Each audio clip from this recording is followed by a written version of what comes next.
Warning: Fear and Hunger Termina contains lots of explicit content and themes that some audiences may not be comfortable viewing. By extension, this video will also contain explicit content as well as spoilers for the lore and story.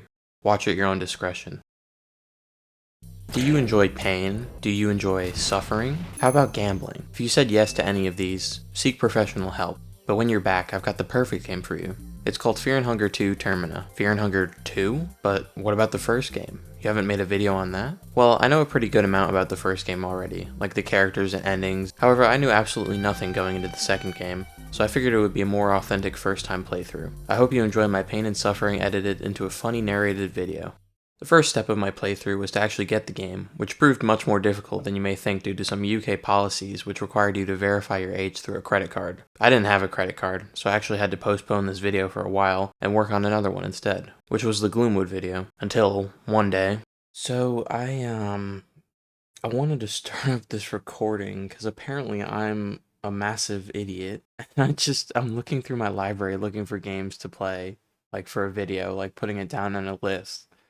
And it's just right here. I've just been waiting all this time. After contemplating if I'm a moron for a bit, I got right into the game. Unlike the first Fear and Hunger, which had 4 characters to play, Termina has 8 characters, all of which are very unique. Let's go over them. First, Levi, an ex-child soldier who is addicted to hard drugs like heroin and is very proficient with firearms. Marina, an occultist born into a long family line of dark priests. Marina focuses less on offensive and harmful skills, opting for more tactical skills. Dan, or Daniel, is a doctor who focuses on curing status ailments and analyzing enemies' weak spots.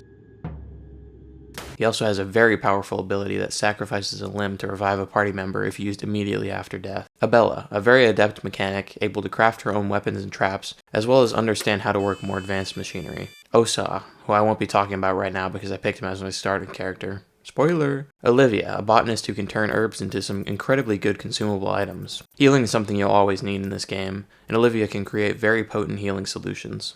I also feel the need to mention she's in a wheelchair, and if you unequip it, you crawl around.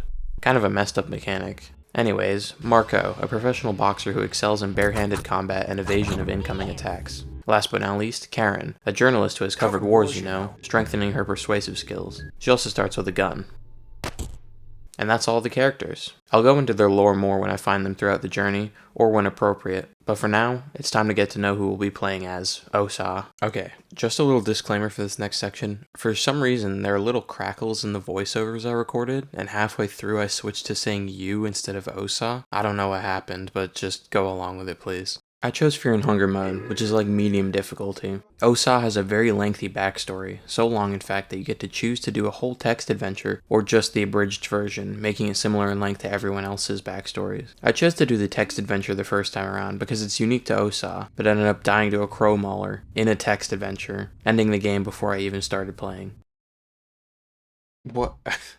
Okay.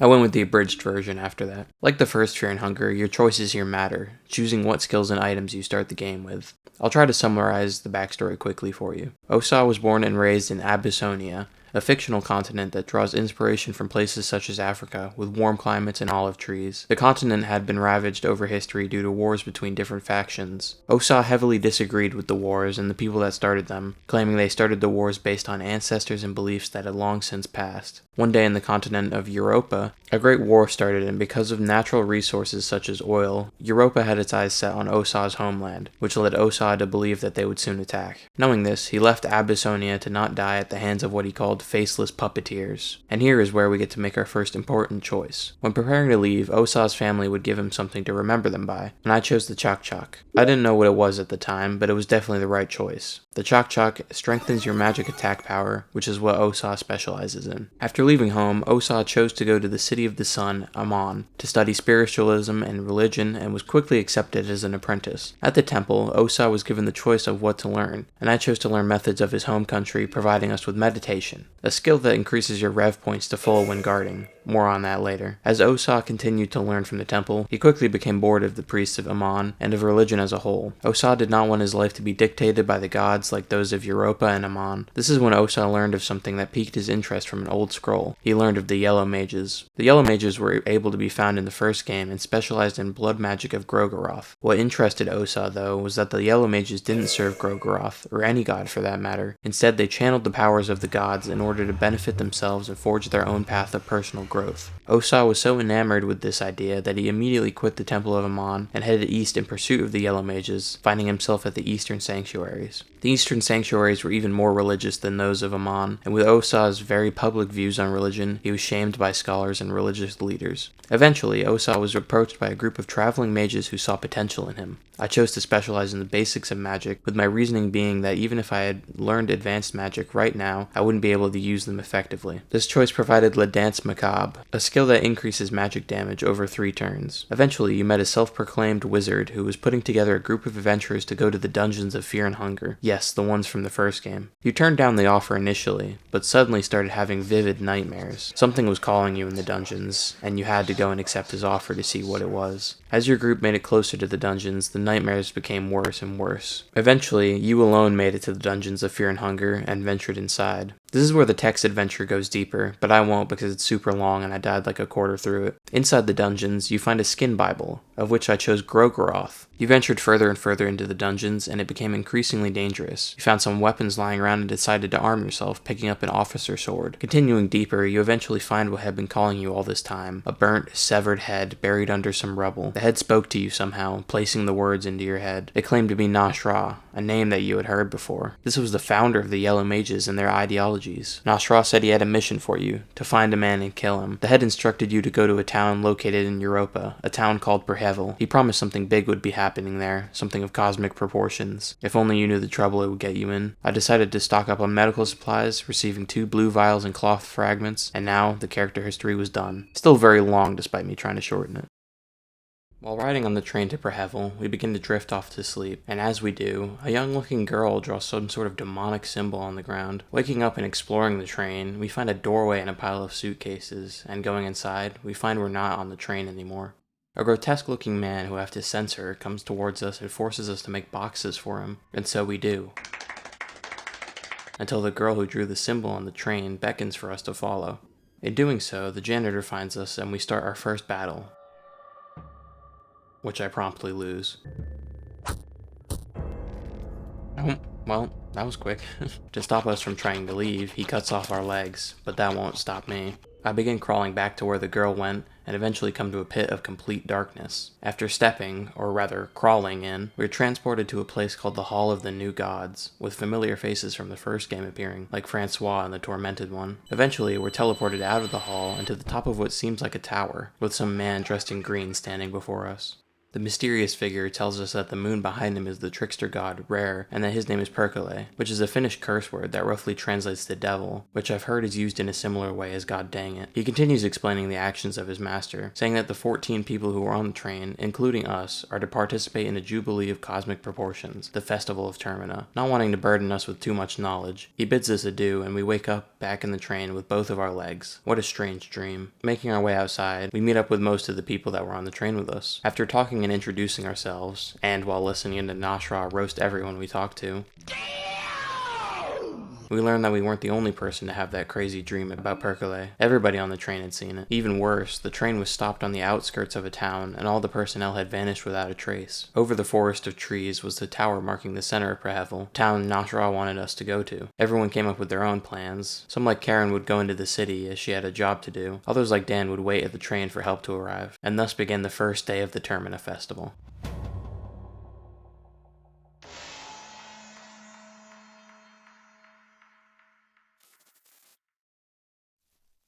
Okay, technically the Termina festival had already started and we were late to the festival, but let's just act like this was the first day. With the intro out of the way, I was now free to control my character as I pleased, and go wherever I would like to go. Within reason, of course. This is an Elden Ring. I only really had 2 options to go, up or left, so I chose to go left with this nice looking gentleman named Tanaka. Coming up on some old houses, I found out one of the basic rules of Termina. Loot everything. You gotta be like a vacuum, sucking up every piece of loot you can find. Raw meat? I need that. Shillings? Should be useful. An egg? Who knows, I might bake a cake.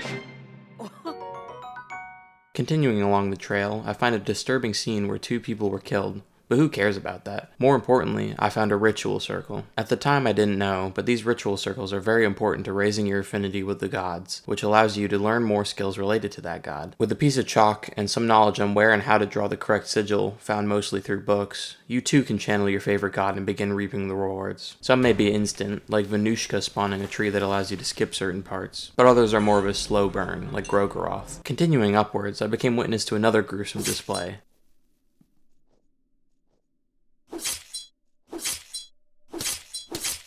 Despite this guy decapitating someone right in front of me, I decided to try my hand at killing him, to avenge the poor soul who just perished. Not really, I was just itching to fight so I could learn how to play. Speaking of learning, it's time for you, yes you, to learn the basics of battle. First, you've got the attack button, which allows you to, well, attack. But in the Fear and Hunger series, it's not that simple. Instead of attacking an individual as a whole, you attack specific limbs. Some limbs have certain actions only they can do, and some limbs have heightened evasion, like the head, which isn't technically a limb. Despite its very high evasion, the head is the weakest spot among the body, boasting the lowest HP of any of the limbs. If you hit it, it will likely one-shot the enemy, but that's a big if. There is a way to lower the evasion of the head, and that's by getting the enemy off balance by injuring each of their legs. This will expose the head, giving you a clean one-shot. As I said before, each limb has actions that only it can do. This hand has a hatchet, so it does a hatchet attack, which is very detrimental as it can take off your own limbs. Anyways, the skill button. This allows you to use your skills or spells that you've acquired over your journey. Skills will cost mind to perform, which makes a delicate balance between losing your mind in-game and casting powerful spells to kill enemies quicker. I absolve you of your sins.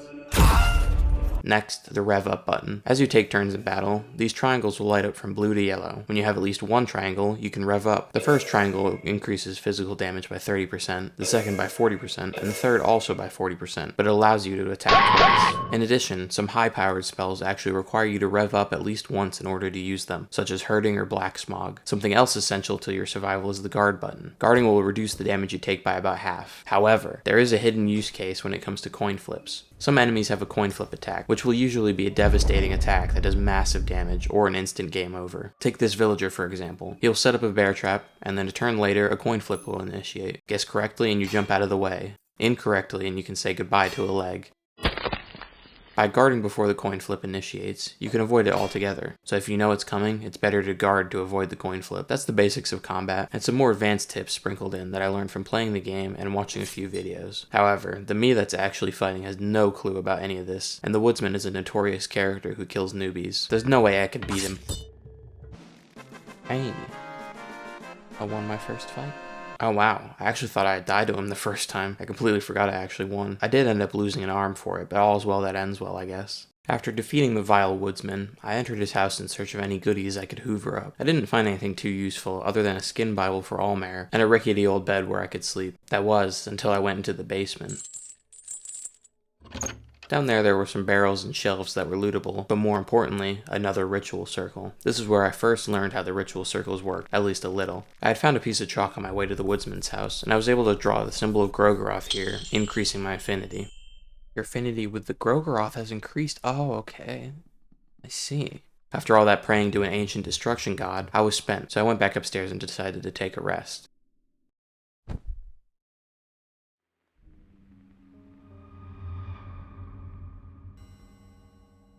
Suddenly, I was back at the tower with Perkele. He explained that the 14 of us that were on the train were late additions to the Festival of Termina, giving us limited time to achieve our goals. The festival is going to climax in 3 days. Keep that number in mind, because time is fleeting in this game. After some more yapping by Perkele, possibly the most important menu in the entire game pops up. When we sleep, Perkele will provide us with the ability to save the game and use something called the Hexen. The Hexen is where you go to gain new abilities and skills, and there are lots of them.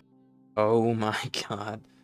There are many different avenues to go with skills, but there are some stipulations. First off, to unlock skills, you need soul stones. It wouldn't be fun if you could just get any skill for free, right? There are many ways to get these stones, and I'll reveal those as I find those methods throughout the game. I could have technically started the game with one, as Osaw's character history allows you to choose between the Chok Chok or a soul stone, but ultimately the Chok Chok is better. Secondly, some of these skills are locked to another playable character. But then, why show them, you may be wondering? There are methods for every character to learn every other character's skills, though the methods may be displeasing to most. You'll find out soon what I mean. Last but not least, gods have their own skill trees. As you can see, Grogroth has a soul stone and translucent circle next to his symbol. This is because I drew his symbol on the ritual circle in the basement, increasing my affinity towards them. The more you increase your affinity, the larger the circle becomes, and the more skills of that god you can learn. The Hexen is so important to a playthrough, as there is no XP and there is no leveling up. The only way to get more powerful is to find better gear and get new skills. Anyway, after realizing I'm broke, I exit the menu and wake up, ready to continue my lovely adventure into this surely very welcoming town. Oh, that's a bloody crucifix right in the center of town. And that's a crazy woman with a knife. Maybe this town isn't so nice. Get away. Dang, movement is hard in this game. Uh-oh. Oh, juked. Heading to the right, I find a basement door that was left open and decide to go down. Inside the basement, there's a lot. I find my first chest and attempt to open it.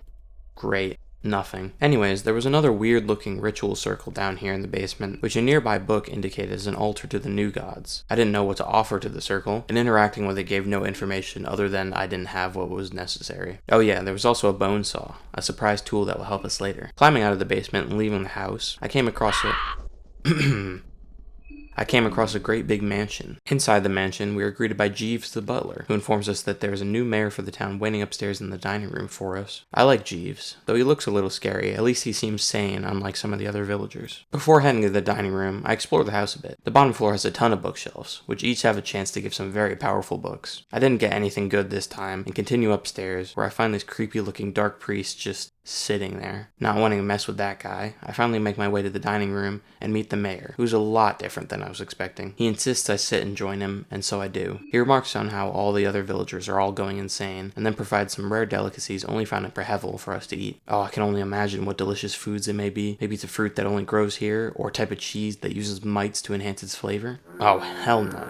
Oh, hell no. Can't even show these, they're so gross and disgustingly suggestive. In the end, I just tell him what he wants to hear about the dishes, and he thanks me for my company. But before I leave, he asks me if I support the Bremen Empire. I say no, and he gives me a key that will help me get into the city. Now, if you couldn't tell by my missing arm on my sprite and the bleeding all over the place, I'm severely damaged with no way to get back my missing limbs. Now that I had the information on how to get to the mansion and acquire an important key, I wanted to start over to see if I could get to the same point without losing my limbs. I'm almost gonna die, so I'm just gonna see what this guy is all about. Let's take a little look-see. Ugh, gross.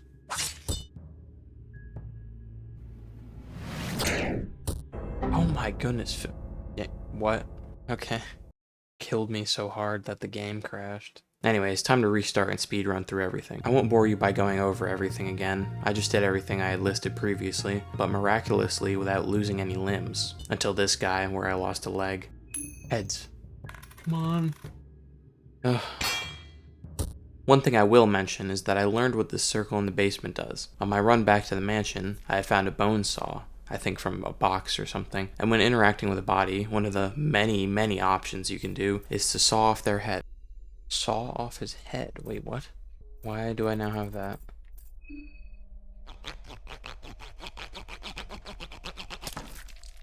Took the villager head as a trophy. Huh. Which you think might be pointless, just sawing off their head for no good reason, but if you take the severed heads to the circle in that one basement, you can offer the heads as sacrifice. Once you offer the heads to the new gods, they'll reward you with a soul stone shard for each head you offer. One soul stone is equal to 3 soul stone shards, so every 3 heads equals 1 new skill. Pretty good conversion rate. Anyways, I made it to the mansion, got a Book of Enlightenment, got mad. Wait, did I say Book of Enlightenment? Oh my god, it did. Dude, why is this run going so good while I don't have my leg? And then headed to a new area so I could explore before reloading to get my leg back. Making it to the old town was pretty easy. Keeping my legs, on the other hand, I think I'm gonna go back to... Oh, I wasn't paying attention. I fought through some strange looking villagers called Moon Scorched, and inside one of the buildings found a guy with an impressive display of severed heads. Talking with him revealed that he was just 2 heads away from completing the wall. He wanted the head of the woodsman and the head of a dark priest. What happens if I step on a bear trap again? Let's try it.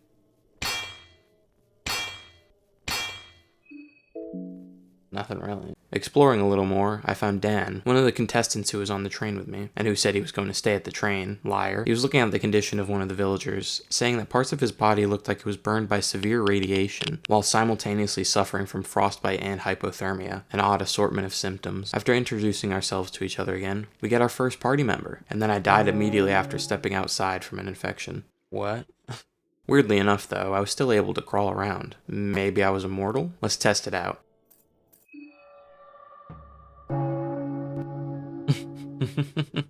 What?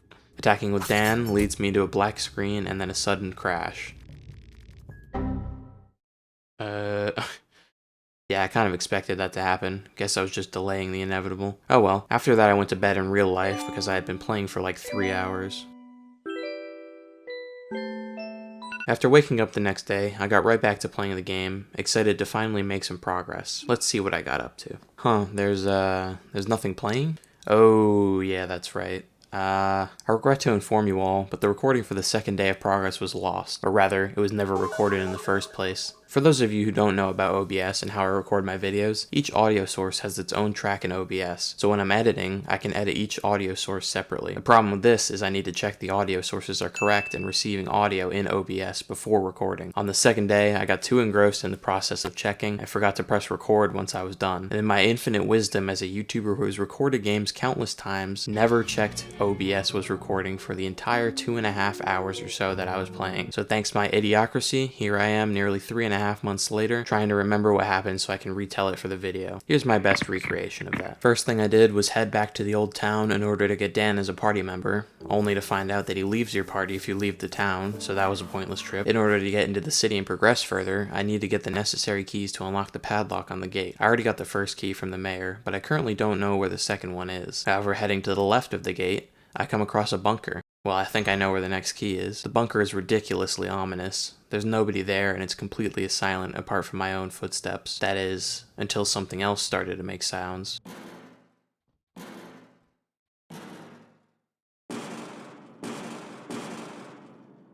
It seemed like something was trying to bust through a wall, but had stopped. I find a generator which I'm able to fuel up using gas found within the bunker. Just when I do, it bursts through the wall. A grotesque, muscled elephant begins chasing me around, and I do not want to find out what those muscles can do. I dodge around it and make it to an elevator, which I quickly go down, just when I think I'm safe. I sprint down the long corridor and into a room with a sigil on the ground. I thought this would be my end, but it seems that the elephant is too big to fit through the door. As the elephant loses aggro and walks back, I bolt out of the room and begin spamming interact on everything nearby. I loot a dead Bremen soldier, which gives me, wouldn't you know, the second key I need. There's one more thing to interact with, a computer terminal on some big machine. The terminal asks if I want to activate it asked me if I want to activate the telelectroscope. Now that I had what I needed to get into the city, I just had to find a way out. So I risked getting past the elephant to no avail. I figured I had all the knowledge of the bunker I needed, so I tried to fight my way through the beasts. Yeah, that didn't go well. Round 2. This time, I employed the help of Greg, the reanimated zombie I found in the village. I forget when exactly I got necromancy, but at some point I got 3 heads, sacrificed them to the new gods, and slept in order to use the hexen and get necromancy. Going back to the bunker and getting the key and activating the thing, I choose to fight the monstrosity once more, this time with my best friend Greg. And here's where the recreation is beaten by the original. I have no idea how, but the first time I had come here with Greg, I actually managed to beat the elephant. I think I got really lucky, and it targeted Greg over and over again until I whittled it down enough to kill it. I couldn't for the life of me recreate the fight no matter how hard I tried though. So you just gotta trust me. After defeating the elephant, something strange happens. It said I absorbed the caressing soul, and looting the elephant provides me with sturdy overalls and a booby trap. After that victory in battle, I head to where the elevator was, thinking there would be some way to get back up, only to find out the elephant destroyed any chance I had of getting back up this way. Confused, I headed back to the sigil room, finding out that the sigil can actually be interacted with and sending me to a different dimension. Heading through this creepy dimension, I eventually end up climbing a ladder that brings me out of the dimension and back to reality. Feeling like I made a good amount of progress, I went back to the mayor's mansion and slept. What is this doing now? Before saving though, I checked the hexen just in case I have any unknown soul stones, which I don't, but a new skill path has been unlocked. How did that happen? I saved the game with Percolate and then go to end the recording, realizing that I wasn't recording, and that brings us back to the parts that I actually did record. Huzzah! Now that I finally had the necessary keys to get into the city, I hurried over to the gate, hoping that the city would be friendlier to me than the town, only to immediately run into a standoff between contestants. We've met these two, Marco and the goat Tonica, but this guy's one who we haven't seen. His name is Pav, and he's a contestant who was on the train like us. However, as soon as the train stopped, he apparently got off and immediately started sprinting to the city. He's a part of the Bremen Empire, a group of people that others, especially Karen, don't seem to like. After accidentally skipping too much dialogue, I find out why people don't like the Bremen. As he begins to walk away, something starts laughing hysterically. That seems like a bad sign. I shamelessly loot the body of my dead contestants, and as I do, someone comes rushing at me from below. I have a feeling this is the guy who was laughing. He seems to get stuck on the dead bodies, and I leave, searching trash cans for loot along the way. In one of my first trash cans, I find a small things amulet, which is an insanely good item that raises your agility. It also sucks though, because I was planning to reload the save so Pav doesn't kill those two. Luckily, I don't have to reload myself, because I was beat to death by a policeman. Okay, this time I'll save Marco and Tonica, or I'll skip too much again. I need to be more patient. One more time. This time I select the right option and attack Pav, only for him to whip it out faster than I can react. But here comes my special technique. By guarding with the meditate skill, I gain full rev points. Sure, I take a bit of damage, but on the next turn, boom! Boom! Instantly dead. By killing Pav, I absorbed the chaotic soul, another soul, but the first one came from an elephant monster. Why did I get one from killing Pav? Alright, I think it's time to let the cat out of the bag. Remember when I said any character could learn any other character's skills, though the method would be unsavory for most? This is how. By killing other contestants and absorbing their souls, you unlock their skill trees. But there are some contestants who go insane in a way and morph into grotesque monsters. This is called becoming moon scorched, and every contestant in the festival Termina, including ourselves, is prone to becoming moon scorched. That elephant, who is called Chognoir, and the mayor who gave us the key, named Gentleman, are both moon scorched contestants. Chognoir being Abella, and Gentleman being Henrique. Over time, every contestant that we meet will become moon scorched, including us. Anyways, Marco and Tonica haul off a wheelchair they were carrying, presumably for Olivia. I decide to head back to the train with them, and find Marco teaching Tonica the basics of boxing, presumably to help defend himself if they ever get in a situation like that again. In addition, we find Olivia, who can get around on her own now thanks to the wheelchair Tonica and Marco brought back. I ask her if she wants to tag along, and she willingly agrees. Then we got our actual first permanent party member. Hey, we got a party member. What can you do? Huh? Photosynthesis, what? How does that work? Heading back into the city with Olivia, I come to a crossroads of sort. I decide to go left since the sign said more stuff was this way, and meet an interesting character.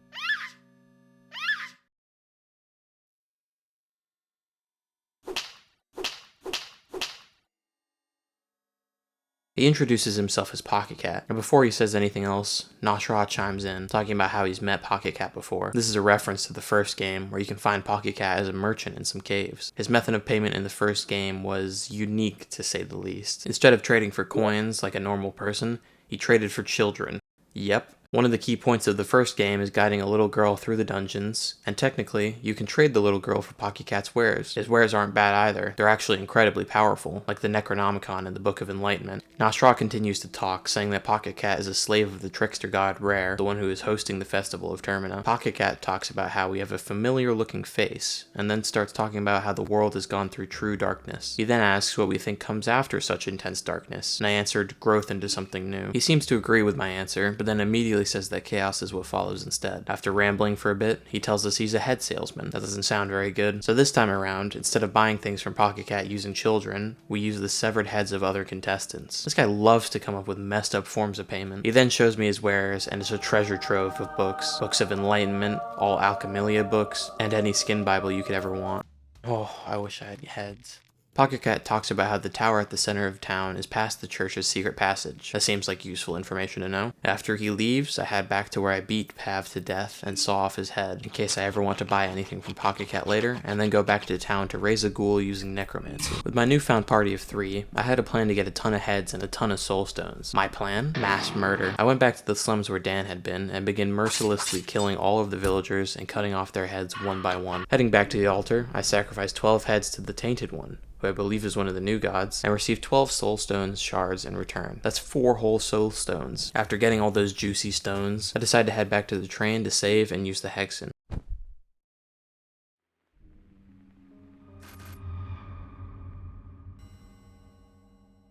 With my affinity for Grogoroth being relatively high, I can use the stones to learn Black Orb, which was the skill that I wanted to learn from the very start. I also learned Blood Golem and Black Smog.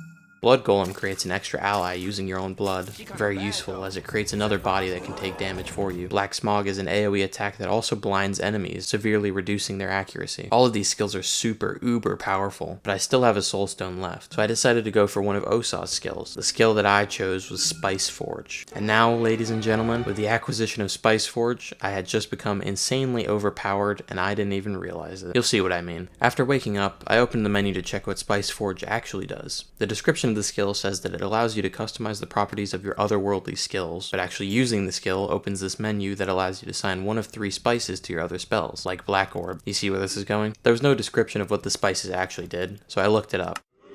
Oh, come on, the game doesn't even give me any indication of what they do. Okay, so maybe I shouldn't have looked it up, but it's in the past now, so let me explain what the spices do. The white spice causes the equipped spell to be cast at the very start of battle. The red spice causes the spell to dual cast the spell it's equipped to. And finally, my favorite, the blue spice. The blue spice reduces the mind cost of the spell it is equipped to, and it's not a small amount of mind reduction either. It takes Black Orb, a powerful spell that usually costs 30 whole mind, to a spell that costs 12 mind. Obviously, I put the blue spice on Black Orb, but as for the others, I put the white spice on Blood Golem, a red spice on Black Smog for a dual casted AoE spell. Heading back into the city with newfound courage, I immediately get attacked by a crazy laughing guy, Needles.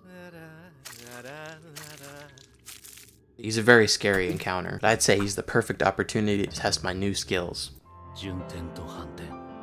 それぞれの無限を衝突させることで生成される仮想の質量を押し出す。挙式、紫。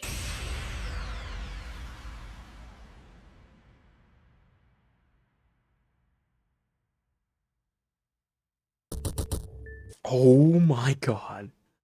Yep, literally just one-shot him. You can see how powerful Black Orb is now, right? Going further into the city, we come across a familiar-looking dead body. It's Levi, one of the other contestants, and it seems like his head was bashed in. As long as I'm here, though, I might as well loot his dead body. Looting him gives me a gun and some ammo, which Osaw actually can't use. While I'm looting him, however, another familiar face comes waltzing along at the worst possible time. I promise it's not what it looks like. I didn't kill him. I'm just ransacking his cold, dead body. That doesn't sound much better, does it? After smoothing things over with Karen, she says she'll tell the others about him, as he was one of the ones on the train with us.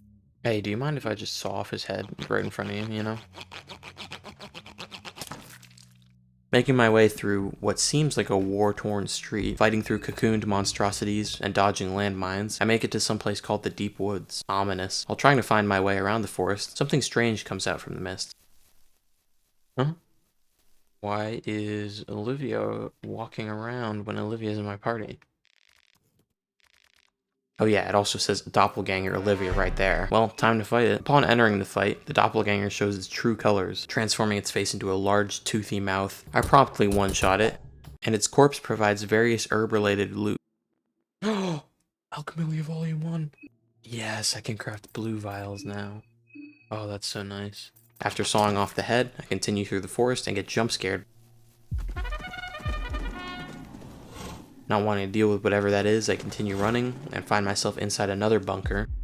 This place is a maze of doors and fences, so it takes me a while to actually find what I'm supposed to be doing in here. And wouldn't you know, it's powering a generator like the first bunker. While aimlessly wandering around the bunker, I get cornered by some weird fleshy amalgamation and have to start a fight with it. It really doesn't do much other than sit there and tackle, so I thought it would be easy. That was, until it calls its ally, Stitches, and it was still easy.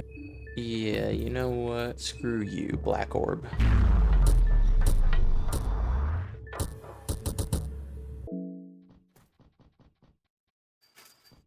Oh, I cannot show that. You want to know what it is? It's a bunch of people stitched together like a human centipede.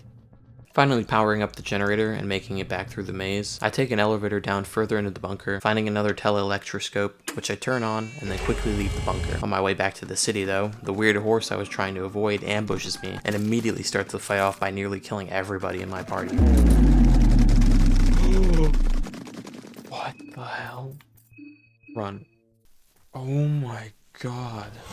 After walking a little more, I find a ladder on the side of a cliff, and setting it down brings me to a familiar place where I had started my journey. Ah, memories. It feels like just yesterday that I was here. I use this opportunity to return to this city and take a right at the crossroads instead. I make it inside a bookstore with nothing of note, but heading further along, I bear witness to something very interesting. It looks like some sort of king in yellow, followed by a Bremen soldier. That is the Kaiser, the leader of the Bremen Empire, and the person who started the latest Great War. Though strangely, as soon as he captured the city of Prehevel, he immediately signed a peace treaty with the Eastern Union. Maybe there's something here in Prehevel that he needs. Continuing to adventure further right, I find some furries stabbing a monster to death before suddenly leaping away. Lots of interesting people over here on the right side, it would seem. I decide to follow into the building where the furry leapt to, finding myself in the Church of Allmare. Looking around in the main hall, there are some stained glass paintings, each with what looks like a pedestal underneath them. Interacting with the one in the middle gives a description: the martyr that tries to overcome its idols. Me being an absolute moron, however, decides not to try and interact with the other pedestals, instead climbing into the rafters and immediately falling down. I figured there was something I had to do with the pedestals, but I had no clue what yet, so I just continue to look around the church. Again climbing into the rafters, I find a chain holding up a chandelier and immediately cut it down.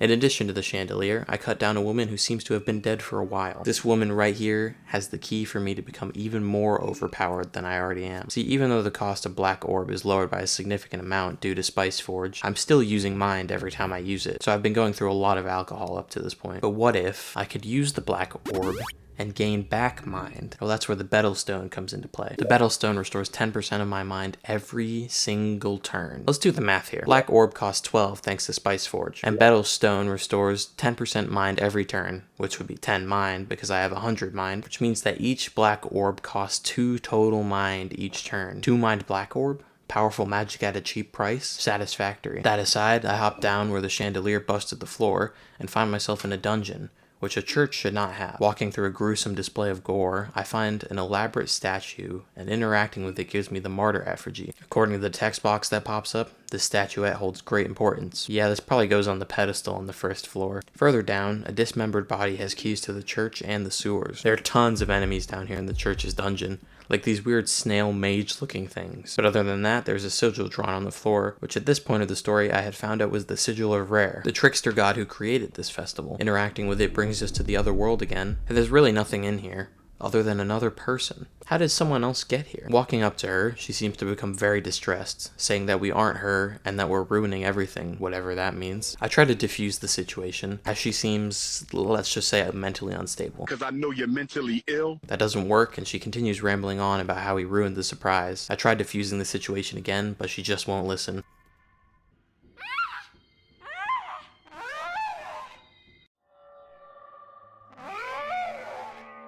That does not seem good. I think she just moon-scorched right in front of me, and the moon-scorched forms are typically considered bosses. Well, let's give it our best, because I haven't saved in like an hour. I try my signature Black Orb attack to the head, but a majority of them miss, meaning that the moon-scorched, named Dysmorphia, lives.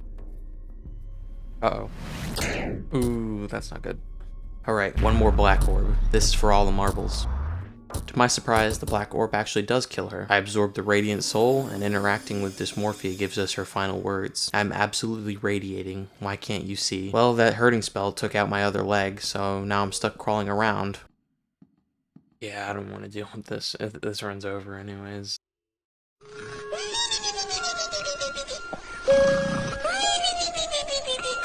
Waking up the next day, I get straight down to business. Instead of doing the whole bunker thing first, I immediately head to the church, cut down the chandelier, get the Betel Stone, kill Dysmorphia without losing a leg thanks to Jerry, and then place the martyr effigy on the pedestal, confirming my suspicions. Now, I finally interact with the other pedestals, which read the Fellatio of Mankind and the Hunger and Vengeance. Leaving the Church of Allmare, I make it to a shopping district of some sort, and heading down some steps leads me into Prehevel Bob, and immediately after walking in, Olivia takes a break, which signals to me that this might be a safe place. Interestingly, there's a butterfly in the corner of the room, which I've seen all throughout my journey. Trying to interact with it allows me to rip a tile off the floor, revealing a secret room. Inside the secret room, I find a pistol, which again I can't use as OSAW, and some kind of operation, which marks multiple locations on my map. Opening my map now shows 4 red X's on the map. One at the train station, one to the left of the old town, one out in Penske Lesi, which translated to Maiden Forest, and one at the Bohemia National Museum. While wondering what some of these markings might be, I realized that the only thing I found to the left of the old town. It was the bunker where I found the key into the city, along with the weird tele-electroscope. Could it be that these are all bunker locations? Now that I think about it, there was one in the deep forest with that weird horse. Interesting. I'll definitely have to check all these places out. That was an interesting series of events. It's really nice to have a safe place where I can freely save, but I think it's time to head back out now. I wanted to head to the National Museum that had the marking on it,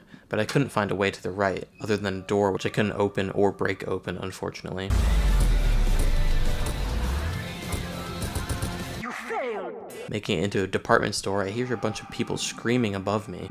What the hell is going on? What is that screaming about, dude? I wanted to go up there to investigate, but because of the weird angle of the department store, I completely missed the stairs going up. You see that right there? Yeah, that's the stairs. Right outside the department store is Dr. Keffer's Tricks and Magic, a store with an actual person that I can buy from who isn't insane. Hey, man. Strange way to greet new people, but I guess it works. He's got some incredible items for sale. A battle stone, which I already have, a small things amulet, and a hardened heart, which is possibly one of the most broken items in the game. Basically, if something would kill you, it will leave you at 1 HP unless you're already at 1 HP. Very broken with a certain combination of other items. There's a ring that gives every melee attack you do lifelink, so when you hit something, you gain a portion of that damage back as life. So with the hardened heart and lifelink, you're practically... I ended up buying a small things amulet, immediately equipping it, and using the extra agility I just got to hop over the no entry sign to commit crimes. There wasn't much to ransack in the room, other than a small lamp on a table. Upon rubbing it, something inside seems to jostle around, and turning it upside down, I get a soul stone.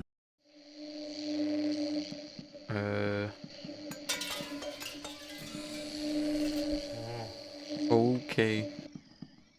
What? No, I didn't go downstairs, sir. I was just admiring the back room, that's all. I quickly made my way out of the store and hoped I would never encounter that thing in the back room again. Just to the left of the store was a gate with a door I could unlock, providing a well-needed shortcut from the business district to the shopping district. While looking at the map to notice this shortcut, I also noticed that up ahead was some place called St. Domec's Orphanage, and it was marked as a purple building on the map. Many of the other purple places on the map were quite important to progression, like the Church of All Mayor and the Mayor's Mansion, so I decided to check it out while I was there. The place was eerily quiet when I first entered, with only the noise of my footsteps to accompany me, but there was something here. Not only that, but the place was unstable, sometimes having to succeed coin flips to not fall through the floor. At one point, I found these little gross whatever these things are walking around. Ew. I didn't want to take any unnecessary fights and risk losing progress, so I Call of Duty trained them around so I could pass by. Oh god, I think these things are the kids that lived here at the orphanage. This is messed up. Making it outside and into the yard, I find another disturbing scene. Oh, that's morbid.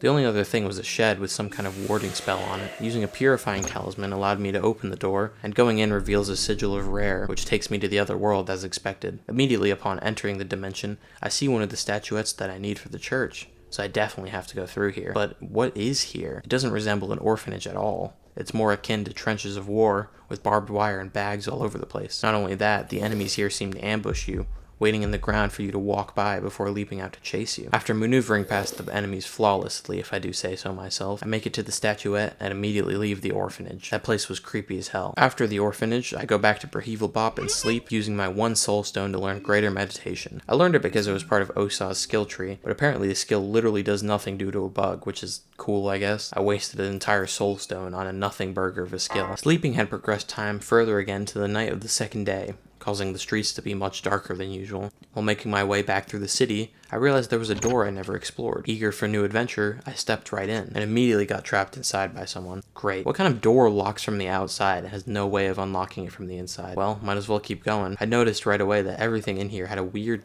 texture to it. It was all a strange shade of whitish yellow. I find the master key among what I assume to be the landlord's office, and hear the static of a TV as I continue to move right. Upon interacting with the TV, the white noise starts to change shape, and suddenly I'm watching some sort of news program with a familiar face as the anchor woman. Karen talks about a heinous murder in the middle of Brahevel, the tragedy of 28th Street. The person was a calm individual who kept to himself, but inside he was a monster. The residents of rooms 2, 6, 11, and 13 were all murdered. If you couldn't tell by the yellow paint, those numbers are important, and I assume there's going to be a puzzle involving these numbers. After giving out those crucial details, the program stopped and goes right back to white noise. Alright, time to figure out what those numbers meant. I scoured the upstairs floors, finding nothing but enemies, until I came upon this room, which had the wall between rooms demolished, and a statue of a human horse in the other room. There also seemed to be some kind of constellation etched under the floor and onto the statue. I didn't know what it meant, though I was able to push the statue. I thought I had to put it on one of the stars of the constellation, but which one? I was stumped, so I continued looking around when suddenly...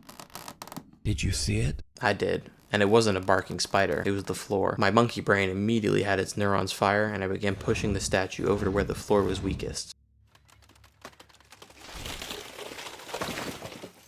With a sizable hole in the floor, I was now able to jump down into it. Upon landing in the room below, I found the diary of a madman in the middle of a strange symbol, which I would soon learn what it was. I opened the book, interested in what the words of a madman are like. Dream of the moon, the sign, the city is in upheaval, fools, they don't know what awaits them, the moon is of no value to me, it is but a mark of a trigger. The time has come, and so has he. As you are my witness, I am ready, my lord. I have gone through this 1,000 times in my head. The first blood, the foolish braggart who just moved in. The second blood, the one who talks only to her plants. The third blood, the girl who keeps me up at night, the songbird that utters her last whimpers. The fourth blood and final sacrifice. His puppets will bear witness to the bloodletting. To finish the ritual, I need time. The laundry room works as a perfect hiding place for the sacrifice. I will swear on your name, my lord, our one true leader.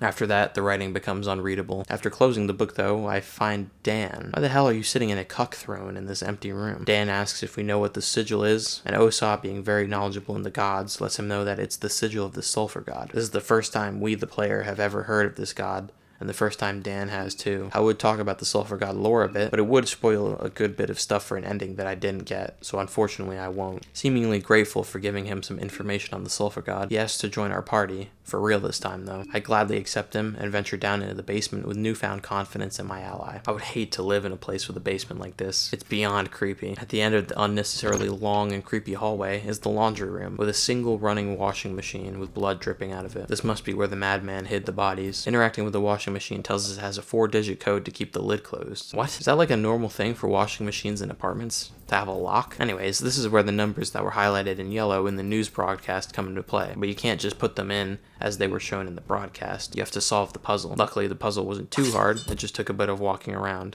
Using the numbers in the broadcast, along with the order they were killed from the madman's diary, we get the code 132611, which stops the washing machine from shaking around and allows us to crawl through, transporting us to the alternate dimension. The area resembles the apartments we were just in with multiple floors, though it is swarming with enemies called neighbors. Why hello neighbor. This place is also home to one of the best soundtracks in any game ever. Just listen.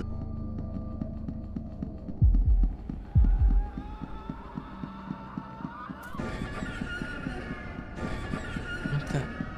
Is this part of the music? What is it? This is the worst music I've ever heard. What? After maneuvering my way around enemies and trying not to gouge my ears out after listening to the music over and over again, please stop playing that sound. Oh my god.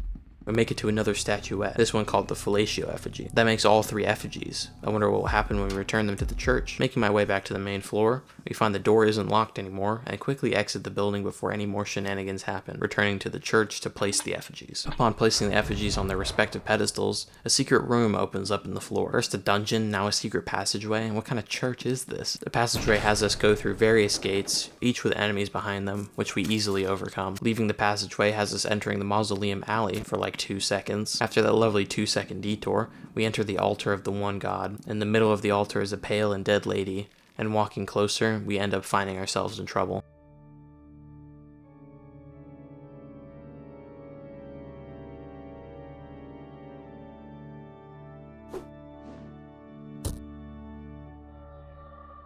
This is one of the major bosses of the game, as there's no way to avoid this fight, and it can be very tough. Let's see how this goes. First turn, I use Black Smog to hopefully lower the circle's accuracy, though some enemies are immune to accuracy lowering effects. It seems to work, as he misses Olivia with one arm. Dan isn't so lucky, getting hit, taking a whopping 48 damage, and losing an arm. Oh my god, that did a lot of damage. Second turn, I cast Greater Black Orb on the arm rather than the head, because it having both arms attacking each turn is too much of a risk. This was a good idea, because apparently its head has more HP than its arms. Dan luckily avoids an attack he would have died to, and then the circle starts to talk to me. Ugh.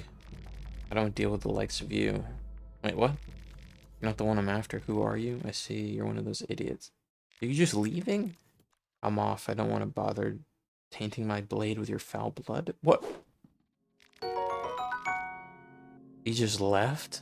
Leaving the altar, we find ourselves in the temple district, which is completely blocked by barricades and stuff from any other direction. Heading down, I push one single box, which makes probably the most important shortcut in the game, at least in my opinion. Proceeding onwards to the left, we make it finally to the museum, which has a surprising amount of people in it. Not to mention my boy Jeeves. Love this guy. He mentions the museum is currently being used for the Grand Masquerade to celebrate the end of times. Understanding that our time is fleeting, he asks if we're waiting for the bells to ring. I'm not too sure what he's talking about, but it probably helps me to progress onwards. He says he wants us to meet his closest acquaintances, the Red Devil, the Sun Priestess, and the Happy Salesman. Once we finish talking to the goat Jeeves, I go to look for his acquaintances, and let me tell you, it is annoying to find these guys. You'd think the names would make them stand out from everyone else, but no. Everyone here looks like they could fit the names in one way or another. Not only that, but the entire place loops around itself. If you keep walking left, you'll end up to the right, and this place is huge. Here's a map I found at the place online. Anyways, while walking around trying to find Jeeves's acquaintances, I find some interesting stuff. First, I found Pocket Cat. He asked me some philosophical question, which he always does, and then showed me his wares, much like the first time I met him. Oh, dude, I want that Book of Enlightenment so badly.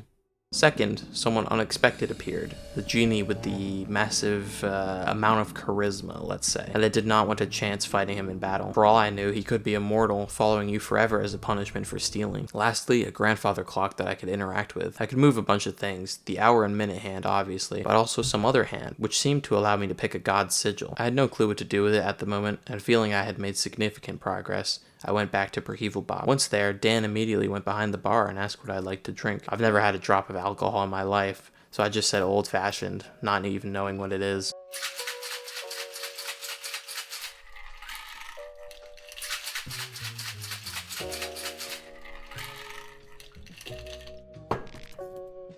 Apparently, this is what it looks like. Alright, it's time to talk about something I'm not very proud of. A big, no, massive blunder. So you know how Percolé said there was 3 days left of the Termina festival? Well, when he said that, I had assumed he meant the end of the second day, aka the beginning of the third day was when the festival would end and something bad would happen. So I killed Dan and chopped off his head so I would have enough heads to buy a Book of Enlightenment from Pocket Cat. It was currently the evening of the second day, and I didn't want to sleep and potentially ruin the 2 hours of progress I had made, so I took some drastic measures. I mean, you can't really blame me, can you?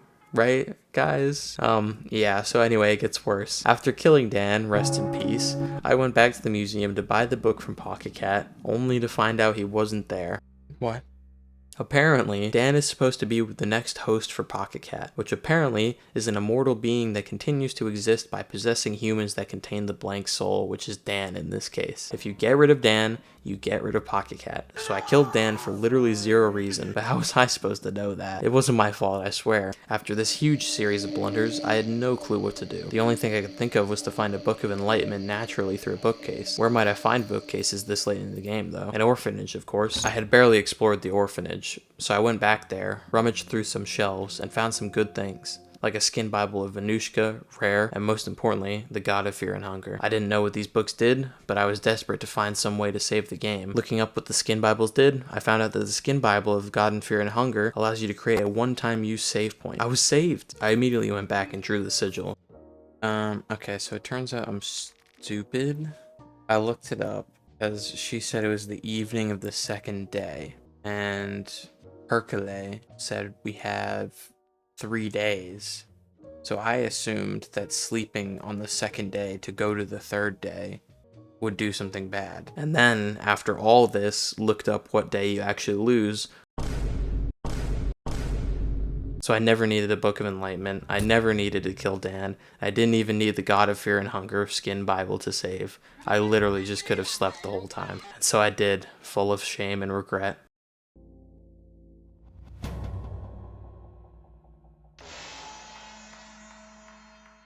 Alright, new day, new me. Let's just forget about everything that happened yesterday. It's in the past. For today, let's focus on progressing. At the museum, I go around and find each of the people Jeeves was talking about. They all speak mysteriously, with one saying 35 minutes, 25 until the next hour, another saying it is the month of sulfur, and the last saying that the hour of truth lies between 1 and 2. With all these clues, I should be able to figure out the clock. So the minute hand at 35, the hour hand between 1 and 2, and the month being the month of sulfur. Completing it opens the door below, and inside we find some kind of excavation site with a large hole. And ladder leading down into the abyss. As I head down, the noises begin to muffle, the outside world miles above my head, and the music dies down as I descend further and further. Upon reaching the bottom, I'm greeted by old tracks that lead to what seems to be a giant bunker door. The console next to it denies me when I try to open it, and checking the connection explains why. West Telelec off. East 1 Telelec on. East 2 Telelec off. This must be what those strange bunker devices were powering, or not powering, as they had all been turned off until I turned them on. Currently, the only one on was the one where we faced Chognor, but I knew where one of the other bunkers was. The last bunker must be at the train station, but I don't know how to get there yet. I did know how to get to the other one though, and headed straight there, only to be ambushed by the centaur again and trampled to death. Let's do this again. Avoid the horse, kill Stitches, turn on the teleelectroscope, avoid the horse again, then head back to the train to save using the God of Fear and Hunger statue. Without spoiling myself, I carefully looked up how to get to the train station bunker, not looking for an exact route, but a more general point in the right direction kind of thing. Found out that I needed to go to the sewers, which I hadn't been to thus far. Wandering around aimlessly throughout the sewers, looking for something important, I'd end up finding a large room with a water control panel. While the water was flowing, I wasn't able to get past. The control panel could turn off the streams, but I could only flip one lever on each side of the panel. There are various doors that I could unblock that helped me get up or down, but once I got to the right side, it became blocked by boxes. I tried pushing 2 boxes at once, but they were stuck no matter what I did. I figured maybe I had done something really wrong and soft locked myself until I flipped the lever one more time. The water pushed the box off the pathway and allowed me to continue onwards to the right. The door led me to a ladder. I'm sensing a theme recently. As I continued down the ladder, a blue light emanated from below, which led me to a cave full of weird rats and bioluminescent fungi. Making it to an increasingly open room, something appears. I try to attack it, but nothing happens. It's too far away and cloaked in shadows. There's no way I could hit it. It keeps getting closer, but I still can't hit it. The music picks up and it moves closer, close enough for me to finally see the beast's face. And it's familiar? Wait a second. Oh, is that Moonless? What is Moonless doing here in Pravel? Moonless fully reveals her hulking form, and jutting from her hide is 2 swords from the first game, Black Steel and Miasma. The Black Steel sword is actually the Eastern sword from the first game, a sword that when purified boasts an insane crit ratio, while the other sword, Miasma, is the strongest sword in the game, but can corrupt your mind, making you kill all of your other party members if you aren't careful. Unfortunately though, I have to kill Moonless, so after a few Black Orb attacks, we take her out. Rest in peace, Moonless. Or not, apparently she's fine. Suddenly August, one of the other contestants who was on the train, leaps in front of us, telling us he'll take care of her. He tells her we're friends, and Moonless immediately backs off. But how does August know Moonless? He must have read my mind, because he immediately reassures us she's an old family acquaintance. Apparently, people have theorized that August is actually a descendant of Ragnvaldr from the first game. None of this has been confirmed, it's mostly speculation by the community, but I think it's very interesting and sounds incredibly accurate. Anyways, August apologizes for Moonless attacking us, giving us some cloth and 2 condensed blues. And then he leaps away, so majestically might I add. Continuing on has us in a familiarly bunker-looking environment, and going to use the elevator, find out there's no power and climb down the elevator cables. I'm pretty sure you're not supposed to touch those. Reaching the bottom floor, we see a suspiciously familiar face. Dude, you gotta be kidding me. That is not Tonica. Never mind. After dealing with that chucklehead, we turn on the last teleelectroscope and climb up the shaft instead, ending up in more caves. Who even makes a room like this?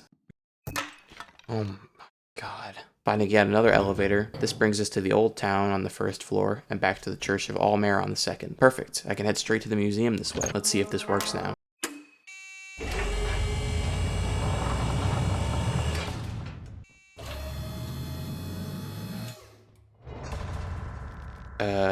How are we gonna get out now? The bunker is very quiet, but we aren't alone. Bremen soldiers are swarming the place. Oh great, another generator I have to pour gas in. I'm getting sick and tired of these generators. There's 1, and there's 2. Hold on, this place looks familiar. Like I've seen it in a dream before. Must be my imagination. The bunker is huge and very confusing to navigate, especially when trying to find gas canisters. But eventually, we power on the generator and make it to a bridge, which has many giant hands in the background grabbing at something. Is that a gimp in a bunker? Oh my god, it is. She gives me a flirtatious smile and waves to follow her. Hold on, something seems off. No woman in their right mind would flirt with me. This has to be a setup.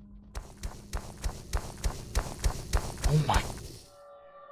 I knew it. I knew it was a trap. But also, oh god, what the hell is that thing? Oh, that's a crazy design. A coin flip right off the rip. That's really dangerous.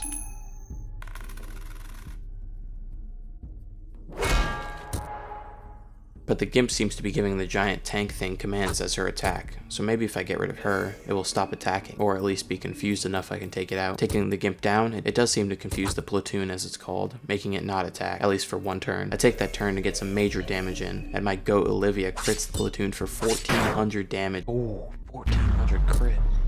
And then watch this, black orb. Boom, boom, boom. Ooh. One less obstacle for me to overcome. I try looting the trooper, but as the text says, she doesn't exactly have pockets. Alright, let's see what it is we came down here for. Was it all for nothing? I guess we'll find out. Finally, the climax. Death of the innocents. Birth of the true god.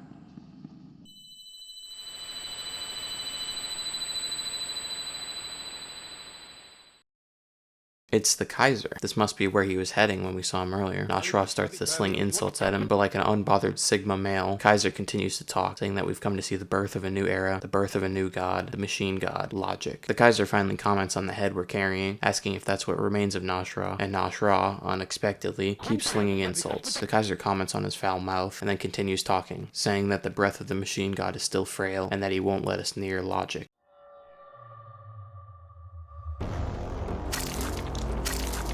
Whoa, that's the boss music from the first Fear and Hunger. It's super cool to hear it again, but now I'm a little worried about how tough this guy might be. I take the first turn to use Black Smog to see if he's affected by blindness. His Asterix sure isn't, shooting Olivia before anyone even has the chance to move. He then attacks the Blood Golem, dealing 67 damage and taking off not one, but two of the Blood Golem's arms. Proceeding onwards, I decide to use the Black Orb on his torso for whatever reason, which does a lot of damage. He heals his head, and thankfully uses the Butterfly Edge on the Blood Golem again. Was getting a little worried there. I go for the Black Orb on the torso again. Holy mackerel. Finishing the battle, the Kaiser melts into the floor. I don't know if he escaped or if he died, but either way, that was strange. Nashra starts crying like an infant, but I ignore him and head onwards, ready to see what the machine god really was. So this is the machine god, huh? I noticed it had a lot of butterflies around it, similar to the ones I've seen all game. Was it guiding me here? Doesn't matter what it brought me here to do. I'm here to fight. I hit a black orb like always, and in return get hit by 2 red arcs, dealing 57 whole damage. Yikes. An exhaust system begins to heat up, and I'm able to target every single one of the vents. Not wanting to see what happens if those stay alive, I use Black Smog to hit all of them, while healing with Olivia. This time Olivia gets hit by the double red arc, and next turn they do an AoE red arc, hitting everyone. This guy does so much damage. I continue using Black Orb and healing when I need to, and 4 minutes later, I'm not joking, something changes. The Hand of Creation and Destruction appear, and logic changes form. I'm noticing a distinct lack of hands appearing. Oh, there it is. Oh god, not Black Orb. My own skill used against me. And thus, the machine god had won, at least this time. But although they are machine, I am human, and I will persevere. The next day. I woke up the next day pumped up and ready to win this fight. What did a machine god have on me? Nothing. Unfortunately though, I had to restart from the save at Perheval Bop and go through the entire bunker again each time I died. And I died a lot. 5 whole times in fact, which doesn't seem like a lot until you realize the run back through the bunker is like 10 to 20 minutes depending on how quickly you can go through it. And there's 4 major bosses that can all mess you up. The platoon, the Kaiser, and then you fight logic. One of those times I straight up got blown up by the platoon. I meant to do a lucky toss. Okay.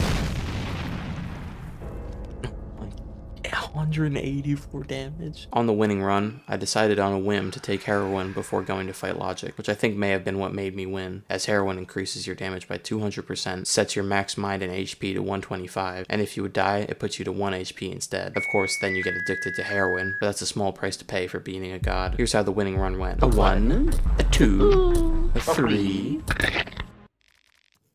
Wait, what? It didn't even go to second phase, what?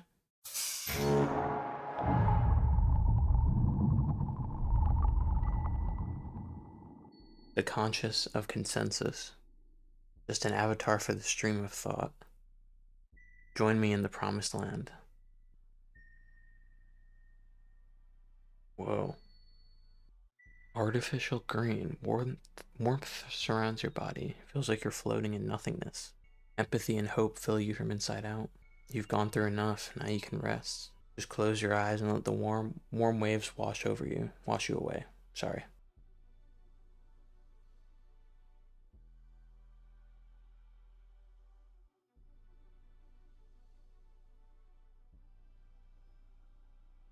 Ending A, the machine god. There it is. Ending A, the Machine God. We're then shown a scene of the train, with 4 of the contestants who managed to survive, those being Karen, Marina, who we didn't see at all, the goat Tonica, and August. Noticeably, we aren't there, and that's because we were absorbed into the Machine God. We didn't die, but we are now one with the Machine God forever, I think. The story is a little hard to make sense of sometimes. We get a pop-up that tells us we can learn Red Arc now, and the credits roll. And with that, my story in Fear and Hunger Termina comes to a close. At least until Termina updates. What is with me playing games that are due to have big updates soon? First Gloomwood, now this. I really need to hold off on playing games until they get updated.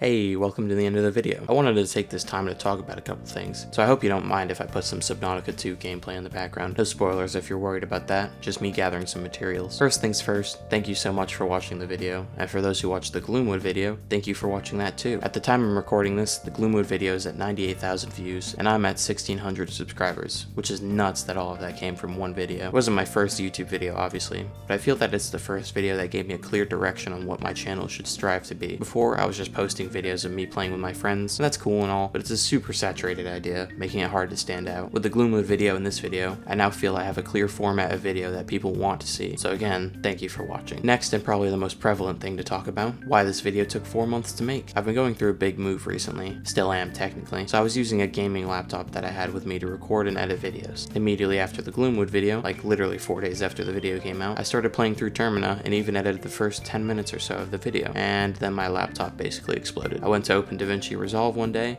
and got an error, and every time I opened DaVinci Resolve, I would continue getting the same error. Not only that, games started crashing, my screen started to flicker, and one time the laptop straight up just turned off. I mean, Roblox literally crashed while me and my friends were bored with nothing to play. I tried to figure out what was wrong, and I think it was a GPU issue, but I couldn't find a definitive answer on what was wrong or how to fix it. I ended up having to get a new PC, which took 2 months, and before you ask, it's pre-built. I built a computer back during COVID in like 2020, but it's been so long I forgot how to even build one, not to mention sourcing the actual parts themselves, especially RAM. Anyways, after those 2 months of not editing anything, trying to go back to editing was pretty hard, as my motivation to edit the video was at an all-time low. But I've gotten it done now, and I'm going to do better in the future, just you wait. Ideally, I'd like to get out at least 1 video each month, but I need to find a way to get myself to just sit down and work on it consistently, rather than cramming everything in like a week or 2. Once I get working on the video, I work non-stop for hours, and I enjoy it a lot. It's getting myself working that's hard for me. Homework in school was the bane of my existence. Third and final thing I'd like to talk about, I've made a second channel called Didor.